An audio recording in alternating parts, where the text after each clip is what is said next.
Today, in 2026, we are going to see why anime is getting worse, or is it just evolving? The Golden Age fallacy. Anime is dead. Modern shows are just trashy isekai. Nothing will ever beat the classics. If you spend 5 minutes on any anime forum, you've heard these complaints. We look back at the 90s and 2000s as this untouchable golden age of storytelling. But is it true? Is the medium actually declining, or are we just blinded by the glow of our own childhood memories? Today, we're asking the hard questions. Has the quality of animation actually dropped? Why does it feel like every show is the same now? And most importantly, why is modern anime actually better than we give it credit for? Let's dive into the data, the history, and the evolution of the industry. Was the Big Three era really flawless? To understand why people think anime is getting worse, we have to look at what they're comparing it to. We're talking about the Titans, Dragon Ball, Naruto, and One Piece. The truth, these shows were great, but they were padded. Think about Dragon Ball Z. We all remember the epic fights, but do you remember the 10 episodes of Goku just screaming to power up? Or Naruto's infamous filler arcs that lasted for years? In the old school, studios had to stretch 20 pages of manga into 20 minutes of TV every single week. This led to stale animation, static shots of characters talking with just their mouths moving, or reused background loops. Modern anime has largely moved away from the endless weekly format. We now get seasonal releases. This means higher production values per episode.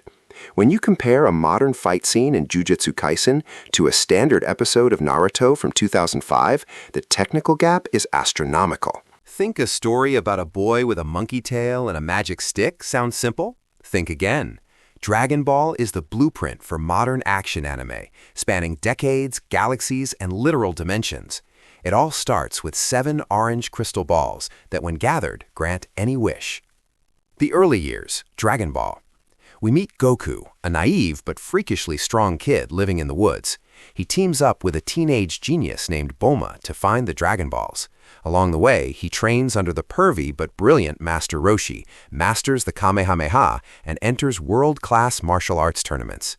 What starts as a whimsical adventure turns serious as Goku takes down the Red Ribbon Army and eventually faces the Demon King Piccolo to save the world. The Z era, Saiyans and Tyrants. Fast forward, Goku is an adult with a son, Gohan. We find out Goku isn't human, he's a Saiyan from space.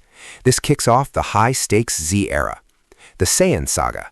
Goku's rival, Vegeta, arrives. Enemies become frenemies. The Frieza saga. On planet Namek, Goku undergoes the legendary Super Saiyan transformation to defeat the galactic tyrant Frieza. The androids in Cell. Science goes wrong. Future Trunks warns of killers, and Gohan eventually steps up to surpass his father. The Buu saga. The stakes go cosmic. Fusion, Super Saiyan 3, and a pink blob that turns people into chocolate. Modern gods, Dragon Ball Super. Just when you thought they hit the ceiling, they broke it. Goku discovers the existence of gods of destruction and the multiverse. He attains Super Saiyan Blue, and eventually Ultra Instinct, a state of perfect reactive combat, to win a tournament where the loser's entire universes are erased. At its heart, Dragon Ball isn't just about yelling and glowing hair. It's about the constant drive to better oneself. As Goku says, I don't want to be a hero, I just want to fight strong guys. It's a loop of training, overcoming the impossible, and finding a bigger challenge. Is the isekai trash overwhelming the genre? The biggest complaint today is the isekai plague.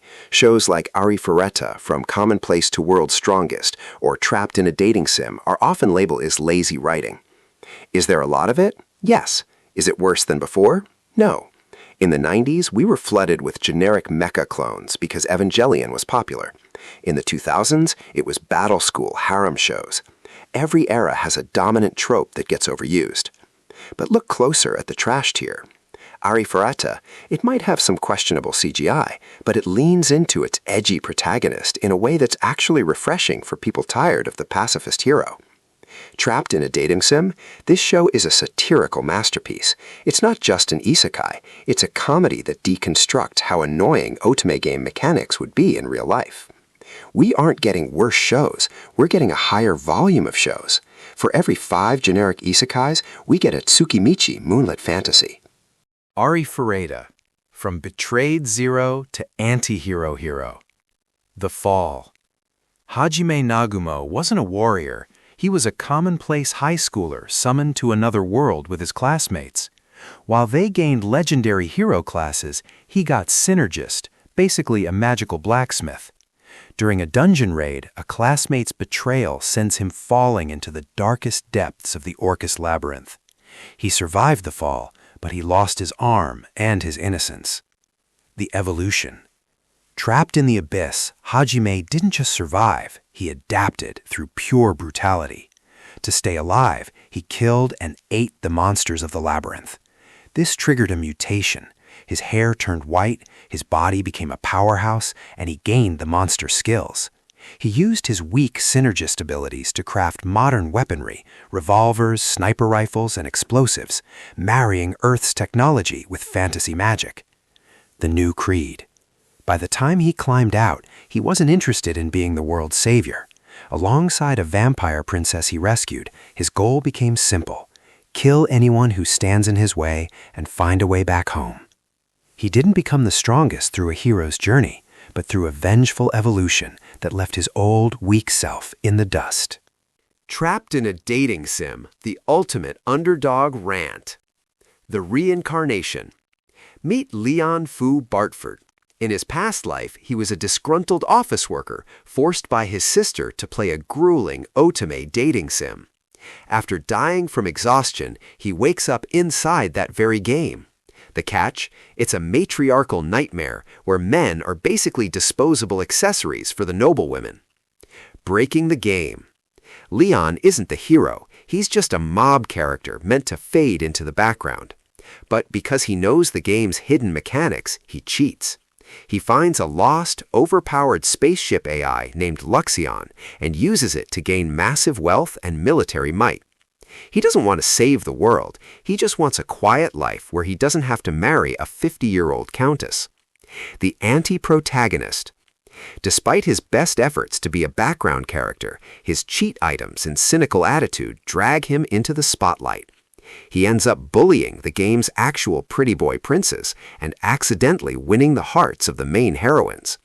He's the guy who brings a literal sci-fi mech to a fantasy magic fight, and he's not sorry about it. Is modern writing getting dumbed down?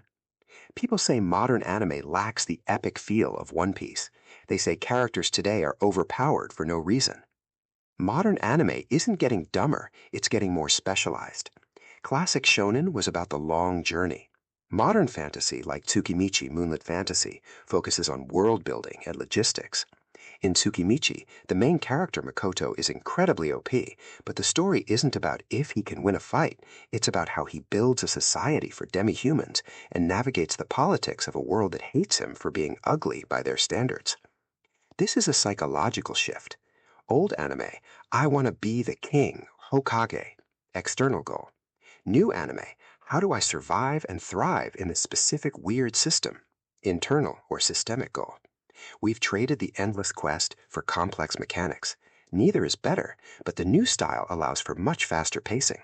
You can get a full, satisfying story arc in 12 episodes today, whereas in the One Piece era, 12 episodes wouldn't even get you past the first island.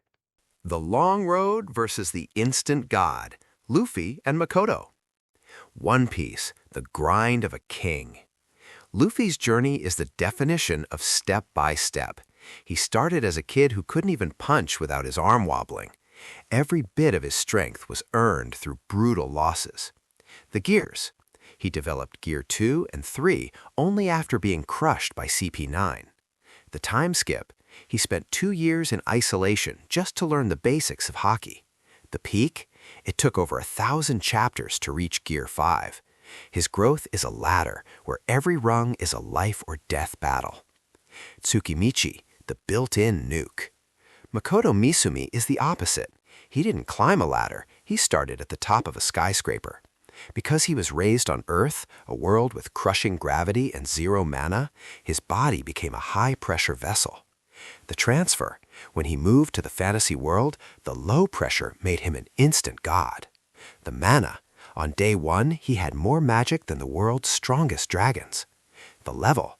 Even though his level stays at 1 due to a goddess's curse, he accidentally creates lakes and erases armies with single arrows. The verdict. Luffy's story is about becoming the strongest through decades of struggle. Makoto's story is about handling being the strongest, while everyone around him thinks he's just a level 1 monster. One is a slow climb, the other is a localized natural disaster. If you want explanation of new and old main characters, leave a comment below. I will do it a different video. The choice is ours. So why don't we feel like anime is getting better? Because of the paradox of choice. Back in the day, you watched whatever was on Toonami. You had 3 choices, so those 3 choices became the best. Today, there are 50 new shows every season. It's easy to see 10 bad shows and think the whole industry is failing, while ignoring the 5 masterpieces hidden in the pile. The verdict? Anime isn't getting worse. The animation is more fluid, the pacing is tighter, and the genres are more diverse than ever. We just have to stop looking at the past through rose-tinted glasses. If you love the classics, they're still there. But if you look at shows like Trapped in a Dating Sim or Tsukimichi with an open mind, you'll realize we're living in a new kind of golden age, where there is something for everyone, not just the shonen fans.